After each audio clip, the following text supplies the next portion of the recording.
discuss this, and the issue comes that the Prophet ﷺ is speaking to the women, and he literally says in that hadith that none of you has 3 children who die before the age of bulugh. Now why would he say that? Multiple reasons. Of them, when the child, well, firstly, of the most obvious reasons, and this is Allah's miracle, our love for our children is max and peak when they are little toddlers, right? Our teenagers are getting frustrated now when they hear this stuff, like, okay, it's a double excuse.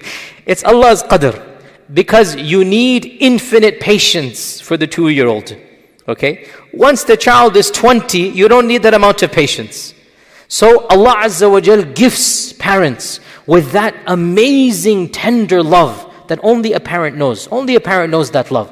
So that love that is there, the child dies 2, 3, 4, that pain is different. No doubt it's difficult any age, but that pain is a different level of pain. Because that is and our Prophet's son Ibrahim died at that age as well, right? That is a different level of pain that innocent toddler, 2, 3, 4, 5 years old, passes away. Number 2, if an adult child dies, the parents have begun the benefit, right? In those days, at the age of 14, 15, the child will be earning money. Our equivalent of 2021. They'll be getting something back, helping out. So in the innocent stage, the parent gives everything to the child. When the child grows up, the child has begun to, give back some of that love. So it's different now. But still the question arises, is it there or not? Both opinions are mentioned. And inshallah, we should not be fiqhi when it comes to emotional aspects. We put our trust in Allah and we expect the best from Allah. Our Prophet ﷺ mentioned childhood because it is the most sensitive age. It doesn't necessarily mean that an older child will not get the same reward. We hope the best. And anything that increases our optimism in Allah's rahmah is good. So let's expect the best and hope that that is there for all of them. Jayyid. What number are we on now? Now you're going to always mention this word every time you see me. It's with the kasrah. Muhbanti'in. Number 6, Jayyid. And the final one, then we're done inshallah for today. Number 6. And I need to do Q&A because last week I did not do Q&A as well. So number 6, the final one. The first 5 were human beings or angels, entities. Number 6, there are things that are beyond entities. There are things beyond beings that can make shafa'ah for us. And we know multiple. So there's multiple things within this. Of them, definitely number 1 in this category, number 6a. Of them, 6a. Number 1 in this list, without a doubt, is the Qur'an. It is the Qur'an. Our Prophet ﷺ said, اقرأوا القرآن فإنه يأتي شفيعا لأهله يوم القيامة. Recite the Qur'an, it will come as a shafi' for its people on the day of judgment. Its people are those who recited the Qur'an and believed in it and acted upon it and recited it the way that it deserves to be recited. Our Prophet ﷺ said, Al-Qur'anu shafi'un mushaffa' wa mahilun musaddaq. The Qur'an is a shafi' and a mushaffa'. A shafi', that which intercedes. A mushaffa', the one whose intercession is accepted. A mahil is the one who argues in front of Allah like a defense lawyer, arguing that this person shall be forgiven. Musaddaq, the defense lawyer will be believed by Allah. So it is an intermediary that will be believed by Allah subhanahu wa ta'ala. And this hadith in Tabarani is authentic. So Al-Quran is shafi'un mushaffa'. Al-Quran is shafi'. All of these are narrated about the Quran. So the Quran is very clearly shafi'. Our Prophet said, hadith is in Bukhari, it will be said to the sahib al-Quran, that read and recite like you used to recite in this dunya. For every ayah you read, the Quran will lift you up 1 daraja in Jannah.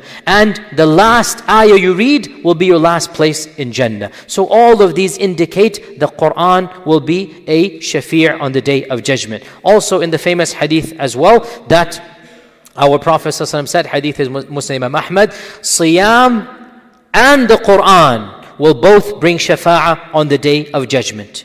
The Siyam will say, "Oh Allah, I prevented him from food and drink in the daytime, from food and pleasures in the daytime." And the Quran will say, "Oh Allah, I prevented him from sleep at night." And the both of them will make shafa'ah, and Allah will accept their shafa'ah. Okay, so the Quran, so Siyam, and from this we can extrapolate, inshallah, all good deeds have the potential to make shafa'ah. It is also narrated, and there's some controversy about the authenticity of these ahadith, but the concept is clearly there, that the mu'adhin, everything that hears him shall make shafa'ah for him. The talbiyah, labbaik Allahumma labbaik, it is there in the books of hadith, even though there's some, maybe the chains aren't to that level, but the concept is there, that everything that hears your talbiyah will make shafa'ah, that, "Oh Allah, I heard him say labbaik Allahumma labbaik." So the point is that category 6, things around us, and the Quran itself has the potential to make shafa'ah on the Day of Judgment.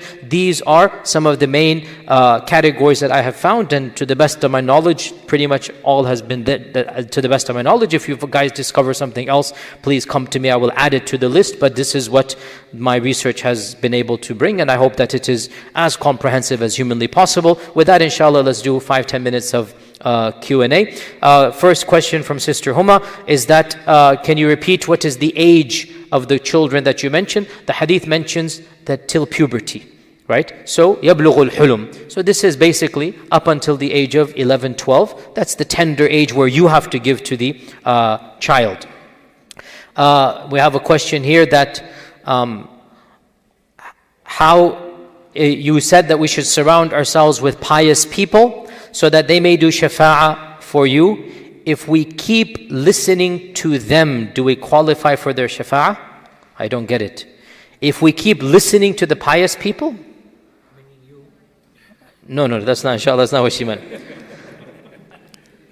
Hassan al-Basri said, make sure you have a lot of righteous mu'min friends, for maybe some of them, their shafa'ah will be accepted for you on the Day of Judgment.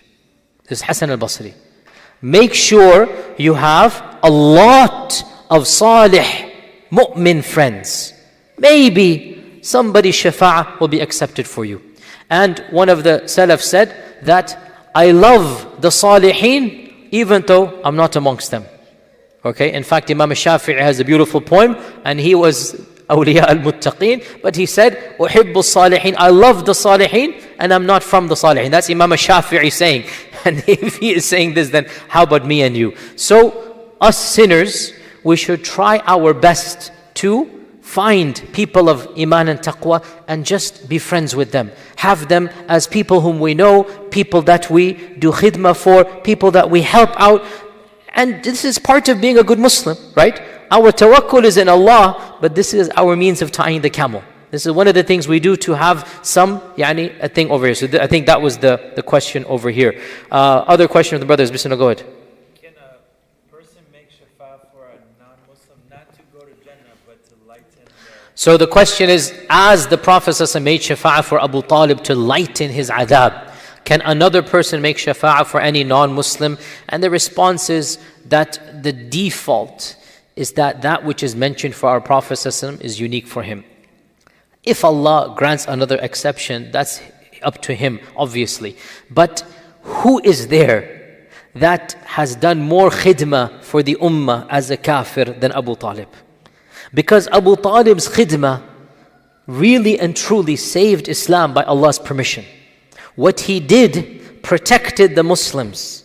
What he did carved out a safe space. He voluntarily walked away from his house and lived in the boycott, and he didn't have to do that. He did not sleep in his own roof for 2.5 years out of solidarity for the Muslims. Think about that. The pressure that he had from his people to hand over the Prophet ﷺ, he stood himself physically between Abu Jahl and the Prophet ﷺ. I mean, who else can even come close? But still, when he did not accept Islam, what could be done? Only that small amount. So we leave the exception, and then we leave it to Allah in the end of the day. Sisters, any quick questions? Okay, brother, last question, then we're done, inshallah. Bismillah. Shaheed will give 70.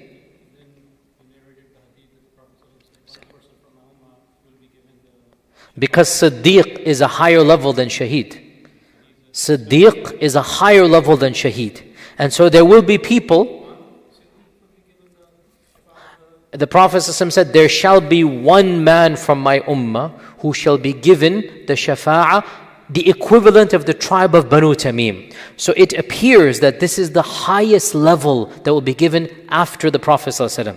And it is said, some people would say that that is Uthman ibn Affan. This is the rumors that will go in his lifetime, that because of the khair that he has done and the money that he has spent and whatnot. But maybe one of the Sahaba, the Ashra Mubashara, maybe they will be given that level. That's the highest level, because